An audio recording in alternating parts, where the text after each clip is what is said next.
Just a warning that my topic does contain language that some viewers might find offensive. The Professional Footballers Association has agreed with Manchester forward Raheem Sterling that negative press coverage emboldens racist rhetoric against young black footballers. Chelsea and the police are investigating Sterling's claims that he was racially abused during their game against City. According to figures from anti-discrimination charity Kick It Out, reports of discriminatory abuse in football increased 11% last season, a sixth successive annual rise. Now, I remember growing up fearing football. At the age of 10, I made the mistake of asking school colleagues if I could join their game. I was punched hard in the stomach and told this game's not for packies. I never played seriously again. By the time we became teenagers, ethnic minorities were petrified of match day and would avoid stadiums from fear of a racist mob.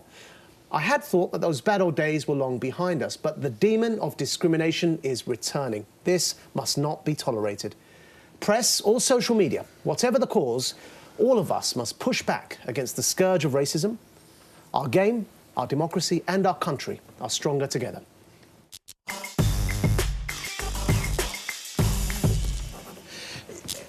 I mean, it does appear that the sort of, as you say, the scourge of racism is reappearing in football. It seemed to have disappeared almost. Although I used to say that, you know, when I was chairman of the FA, and people used to say, "Oh, but you sit in the boardroom. Yeah. You're not on the terraces. You don't know what's being said and what's not being said." I mean, if it is as serious as it, or gets more serious and gets more worrying, you've got to look and say, what can the football authorities do about it? And I've thought long and hard, and I think, how do you make football supporters really understand that it shouldn't happen? Well, if you deducted points from the clubs, which the clubs would hate, the Premier League would hate. Yeah, but hang on, mate. I just wear a Chelsea scarf, and in fact, I'm a Leicester City fan, and I make sure I get 3 points. Well, you know, you find it's got to be investigated. Well, properly. yeah, but then no. The problem is, and I'm really glad you started. I'm sorry to talk over you, but the FA said nothing. The Premier League said nothing. You ran the FA. Would you have said something? Oh yeah, we'd have. Well, why nothing now? Well, you'd have said. It's unacceptable. Well, because Greg. there's now an investigation going on into those. No, but there wasn't Sunday and Monday. But into those particular fans. Shameful, they would So, shameful. Nick, what is it about the terraces in particular that seems to attract these things above and beyond other sports? Yeah. I think, what is it?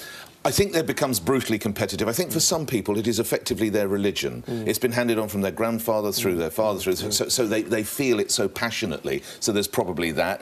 It used to be a sort of working class sport. I think you would attest to that, Greg. Whether it is now with the sort of money you have to pay, I very much doubt it.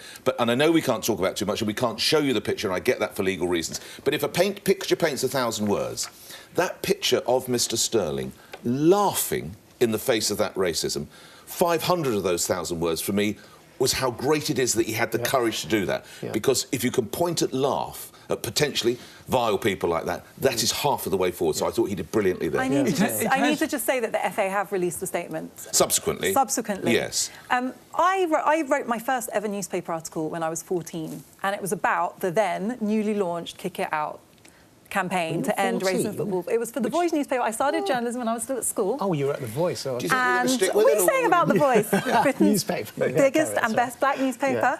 And I remember speaking then, this was 1995, to Premier League footballers. I interviewed some footballers at QPR who were talking about the daily racist abuse they get. And I had friends then who were footballers, who were teenagers who played, who it was just a regular thing that they would get racist abuse. And you know what? I was talking to somebody who mentors a lot of young footballers this morning, who was telling me that it's still standard for black boys up and down the country to get racist abuse when they play away matches, sometimes at home, sometimes from fans, sometimes from their teammates or their teammates' families. And you know, the thing for me listening to this is that everyone is surprised. You know, this never disappeared, and just no one was listening. If you speak to any black boy who's been playing football, it's something they've been going through. And the other thing I want to say, because I think we're all quite comfortable to sit here and say this is bad and it's outrageous and apologies should be made and legal proceedings should be carried out, which they seem to be in the process of doing.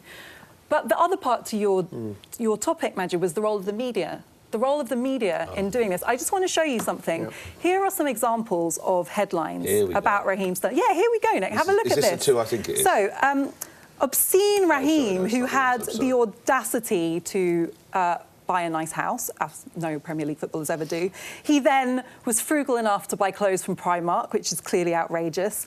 And then he had the nerve to eat breakfast And finally, last but not least, he bought, hold the front page, a flashy car.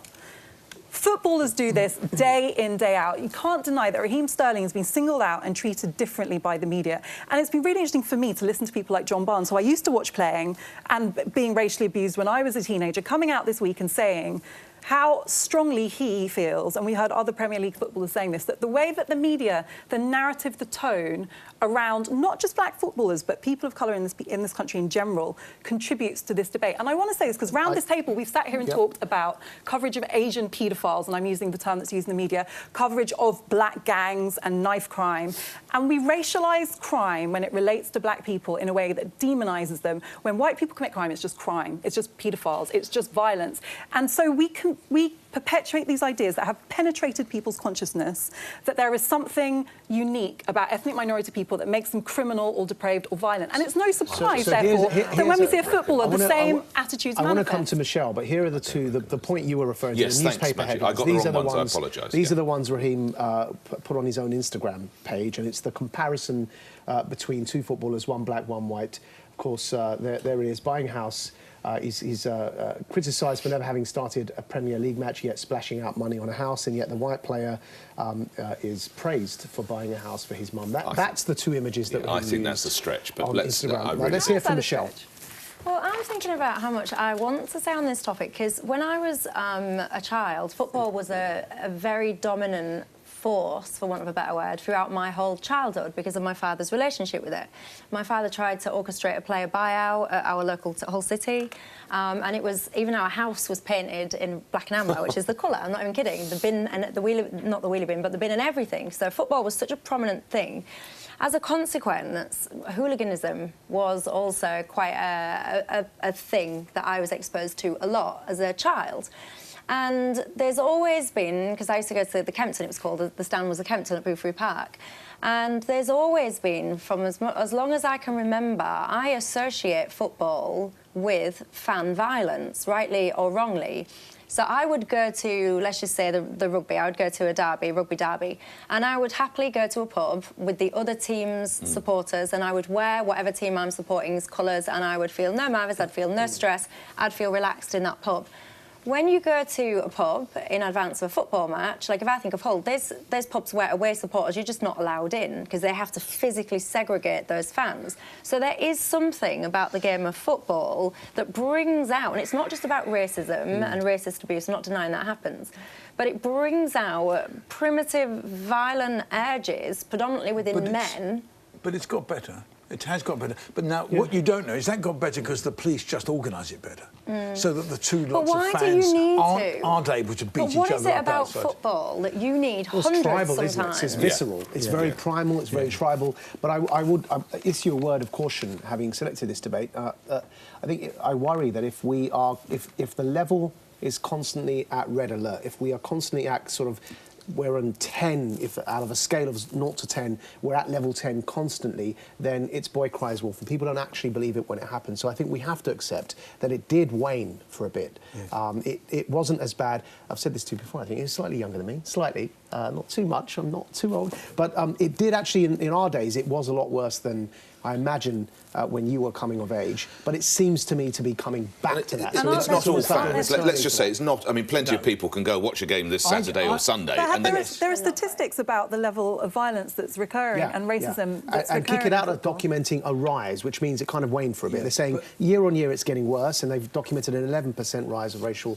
abuse at football games. Why is football so different? Because you're saying it's tribal, but rugby is tribal. Because rugby was a middle-class sport by and large, and football is a working-class sport. But, you know, coming on to the point that you're making about it being tribal, and it's a space, as we know, where certain versions of masculinity seem to get expressed, that's all a symptom to me. It's a symptom, not a cause. It just so happens that when you get football matches and groups of men, especially with emotion being expressed in ways they often isn't, it provides a space in which things that are always there but aren't usually expressed come out. So it's not because there's something uniquely racist about football fans. These are views that are cultural. They are penetrated deep into our society. It's just that this is the time when we see them. And that's why I think it's important to move the conversation away from saying, what's wrong with all these football fans? Saying, what is it about our society that allows these medieval ideas to thrive? Because they're still there, well, that's quite human clearly. beings, I think, though, in every society. They have a specific history, Maajid, though.